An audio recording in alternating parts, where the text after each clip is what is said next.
Greetings, goblins and ghouls, and welcome to The Good, the Bad, and the Gruesome. I am lucky enough today to have Joe Castro with me from the Terror Toons franchise.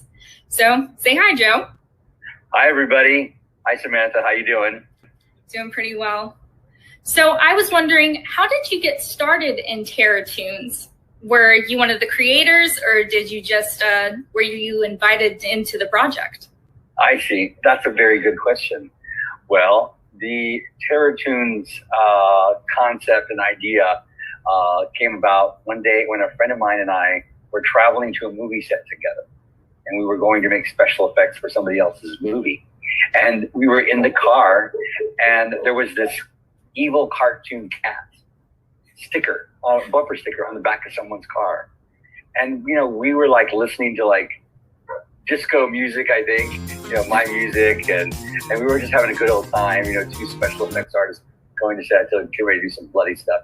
And we both looked at this cartoon cat, and I don't remember like the specific moment, like about like who said what or how it went about, but it kind of went something like this. Hey, you know what? There's never been a movie about cartoon characters that actually come out of the TV into the real world. And then one of us said, yeah, and then they kill people, but it's really bloody. And then someone else said, yeah, but when they killed them with like cartoon weapons, but they die for real. And so it kind of went back and forth like that. That's how it all went down. You know, it was just kind of like two artists kind of brainstorming together, and we kind of fed off each other. And then, but I know that once all that was said, I looked at my friend and I said, hey, I'm going to make this movie. I'm going to make it happen. Like that. He knew it. He saw it in my eyes. Like, oh, Joe's going to do it. And, you know, I immediately called my friend from high school who lived out in LA near me. And his name was Rudy Bali. And I said, Rudy, we need to make this movie. And I gave him, I had already come up with like a, you know, skeleton outline of the film. So I gave that skeleton outline to Rudy, which was basically the story. And my partner at the time, who's still my partner today, Steven Escobar, he added a little bit into the story as well. And then Rudy took our story skeleton and made it into a screenplay. I think he wrote the screenplay in like, there was no casting for this film. He didn't cast it. What I did was I went and I found different individuals that believed in the project, believed we could make a movie in 3 days, and they were talented and wanted to be a part of it. And like literally everybody that showed up for the table read, the first table read we got of the script, they were all in it. There was no casting involved. That's and great. Yeah, and we just started moving forward from there. You know, like I think between pre-production and production, the entire thing happened in like less than 30 days. That's awesome. So were you planning on having a sequel to this movie or multiple sequels, or did you just think, oh, this is going to be a great movie? Yeah, like literally the person's house we shot the movie in was the executive producer. His house is literally painted the way the house is. Oh, because the house is just amazing. Crazy, right? It's so bright and colorful. It just adds to the whole craziness of it.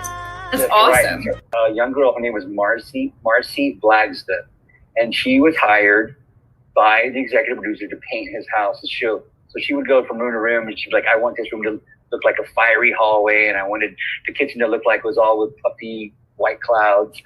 So she was painting the rooms, and while Rudy was writing the screenplay, I would take Rudy over to the house and say, look, this is going to be like the living room, this is going to be the room where this is going to happen, this is going to happen.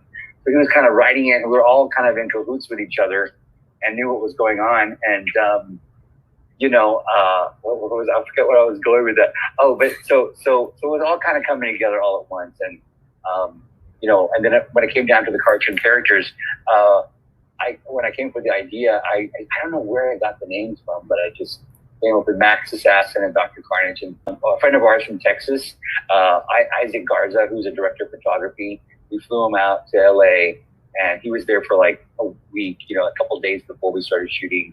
And then he shot over the weekend. And it was a 12-hour day.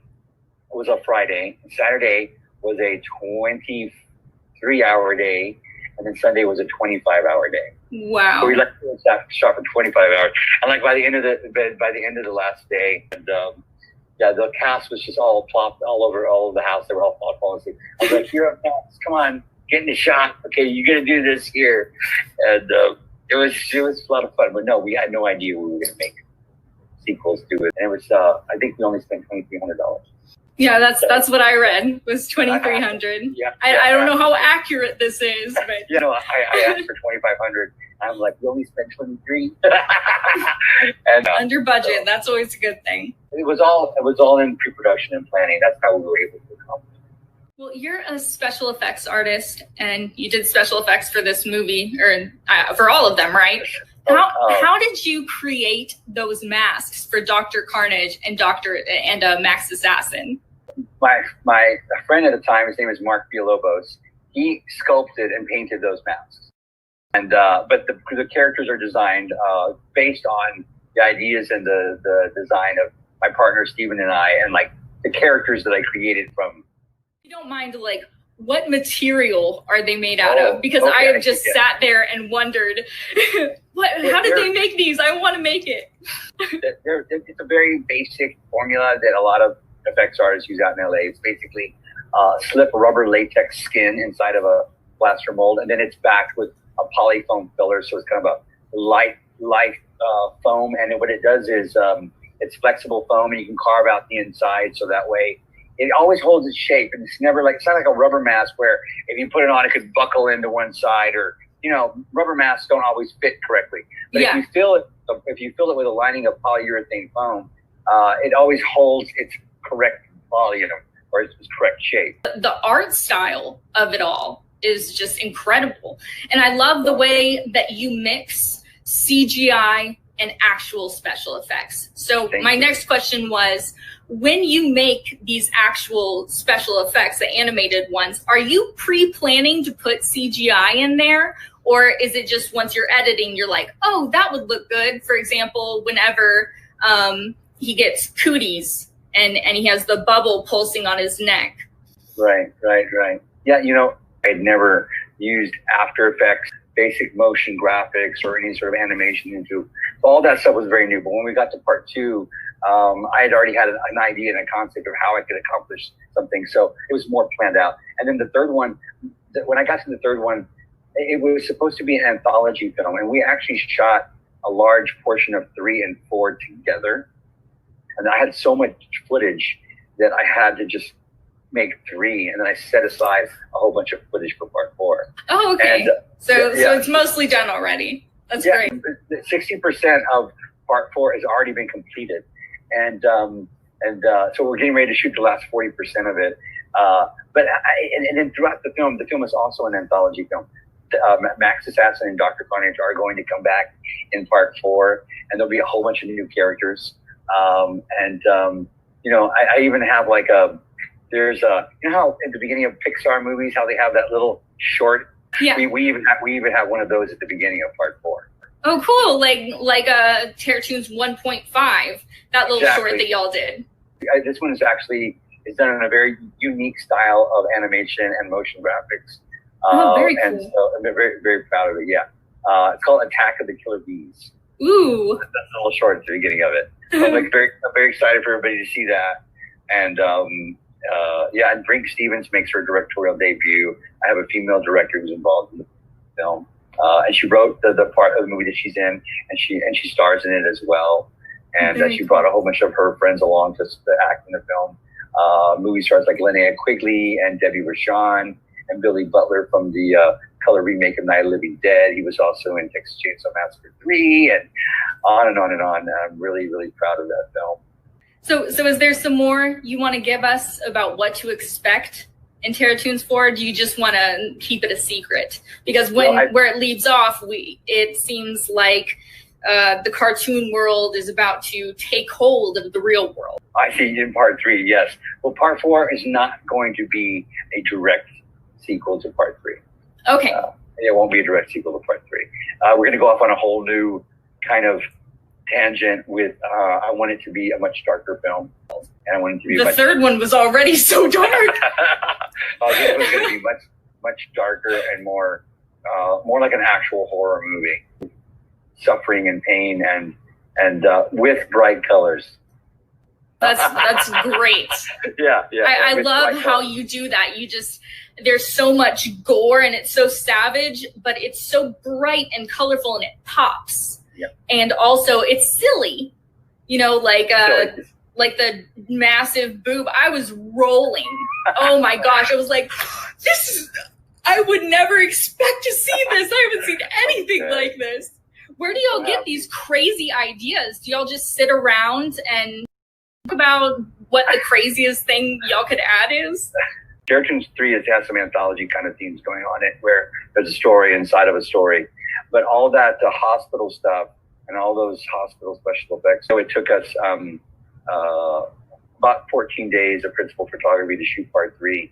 My partner Steve and I spent like a year and a half on weekends, like just doing one shot, going out and finding the hospital, or just building a miniature and doing one shot, because there's so much stuff. And so basically there was no real scripts when I did all of that stuff for part 3 in the hospital. It was all kind of like, what can we get? It's magical, pure chaos. I loved it. I loved every second of it. I have to give a lot of credit to my partner, Steven Escobar. This man is kind of like the exact opposite of me when it comes to like being like a real outgoing. He's a very introverted man. He's so talented, such a gifted, talented man. He has an Emmy. He has an Emmy for outstanding editing and reality television programming for The Amazing Race. So you have someone who has an Emmy for editing, taking all my weird ideas and then editing them together to make a very cohesive commercial story. So we kind of, the opposites attract, and that's how I think that beautiful marriage of what we do works well together. But Steven, he would patiently, say, okay, and I'll be like, okay, in this scene, I want the blood to come out of the pot and I want it to rise up, and he would be like, well, how are we going to do that or whatever? But he was just basically following my direction when it came to doing all the technical stuff. But my two favorite shots are, one is in the kitchen when the body parts and blood rise up off the floor and they're spinning around in a giant, like looks like a giant snow cone of body parts, and most people don't know that because it looks like it's the full scale of the kitchen.